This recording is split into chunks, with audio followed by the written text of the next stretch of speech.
தமிழ்நாடு ஆசிரியர்களை தொடர்ந்து வஞ்சிக்கும் திமுக அரசு.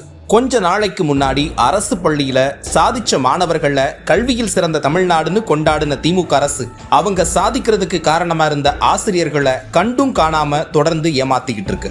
உச்சநீதிமன்றம் டெட் தேர்வு பத்தி கொடுத்த உத்தரவுனால தமிழ்நாட்டில் இருக்கிற லட்சக்கணக்கான ஆசிரியர்களோட வேலைக்கு சிக்கல் ஏற்பட்டிருக்கு. இப்ப பணியில் இருக்கிற அரசு உதவி பெறும் பள்ளி ஆசிரியர்கள் அந்த வேலையில தொடர்ந்து இருக்கணும்னாலும் இல்ல ப்ரமோஷன் வேணும்னாலும் டெட் எனப்படும் ஆசிரியர் தகுதி தேர்வை எழுதி பாஸ் பண்ண வேண்டியது கட்டாயம்னு உச்சநீதிமன்றம் போன செப்டம்பர்ல தீர்ப்பு கொடுத்திருக்கு. இந்த எக்ஸாமை இன்னும் 2 வருஷத்துக்குள்ள எழுதி பாஸ் பண்ணணும். அப்படி இந்த எக்ஸாமை எழுத விருப்பம் இல்லனா அவங்களுக்கு கட்டாய ஓய்வு கொடுக்கலாம்னு தீர்ப்பு சொல்லியிருக்கு உச்சநீதிமன்றம். இந்த தீர்ப்புனால தமிழ்நாட்டுக்கு சுமார் 1 லட்சத்துக்கும் அதிகமான ஆசிரியர்கள் பாதிப்படைகிறாங்க. பல வருஷமா பணியில் இருக்கிற லட்சக்கணக்கான ஆசிரியர்களோட வேலையும் பதவி உயர்வும் இந்த தீர்ப்புனால கேள்விக்குறியாயிருக்கு.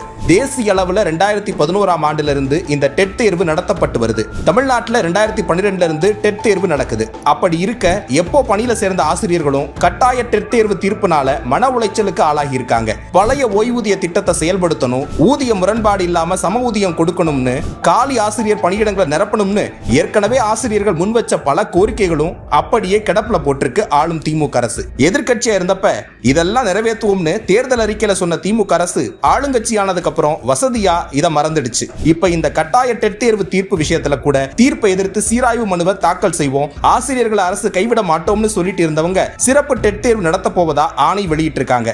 இப்ப ரொம்ப வேகமா நடத்தப்பட்டு வர சிறப்பு தீவிர திருத்த பணிகள்ல ஆசிரியர்களே அதிகமா வாக்குச்சாவடி அதிகாரிகளா பயன்படுத்தப்படுறாங்க.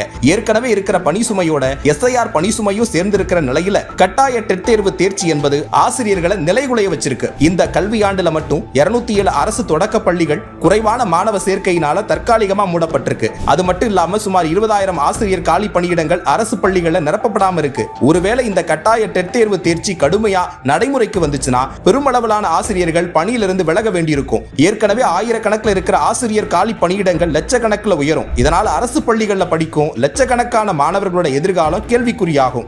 இதை எதையுமே சீரியஸா எடுத்துக்காம சிறப்பு டெட் தேர்வு பத்தி அறிவிப்பு கொடுத்துட்டு இருக்கு மக்கள் விரோத ஸ்டாலின் அரசு. ஒன்றிய அரசுக்கு எதிராகவும் உச்சநீதிமன்ற தீர்ப்புக்கு எதிராகவும் போராட வேண்டிய திமுக அரசு அமைதியா இருக்கிறதும் மறைமுகமா பாஜகவை சப்போர்ட் பண்றதும் ஒண்ணுதான். இதெல்லாம் மக்களுக்கு தெரியாம இல்ல.